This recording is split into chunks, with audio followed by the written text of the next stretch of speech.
Esse contato dos hebreus com os egípcios, acontecendo em vários momentos da história antiga, teria algum objetivo de união entre os povos adâmicos?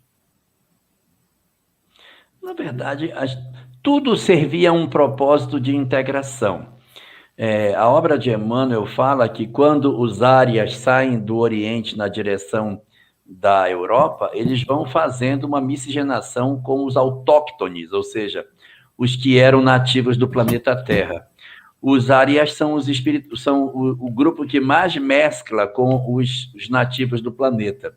Mas, evidentemente, que o encastelamento dos povos das suas próprias culturas não era favorável ao processo de crescimento.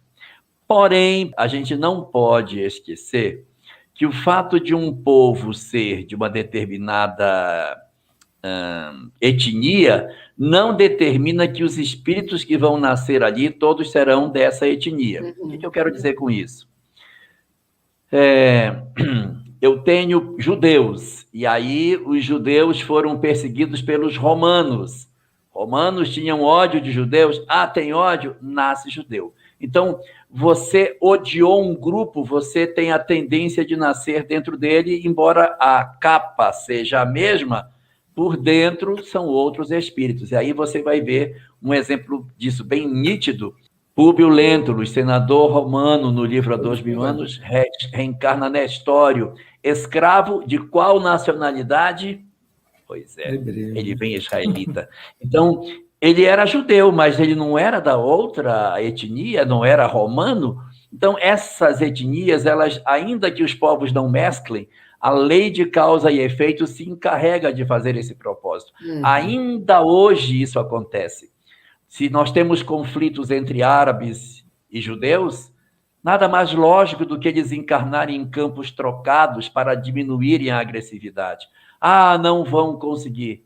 Então faz uma cidade no mundo espiritual com todos eles juntos, para eles começarem a conviver lá, onde é mais fácil a integração, perderem esse ranço, e depois você reencarna eles trocados. Só que os nossos sentimentos de intolerância são tão grandes que muitas vezes eu tenho um elemento que é do grupo A que odeia o grupo B. Quando você tira ele de A e passa ele para B, ele fica odiando A, porque a intolerância é o grande móvel da sua religiosidade.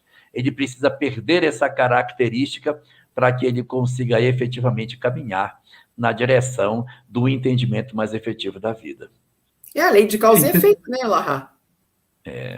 Legal, Elahá, que eu, por coincidência, te mandei essa semana, 2 itens, né, que mostram um pouquinho disso. Um é um achado arqueológico de um egípcio fazendeiro que cavou e achou uma lápide, um escrito com hierogrifo do faraó do ano 586 a.C., onde ele tentou defender Jerusalém da invasão de Nabucodonosor.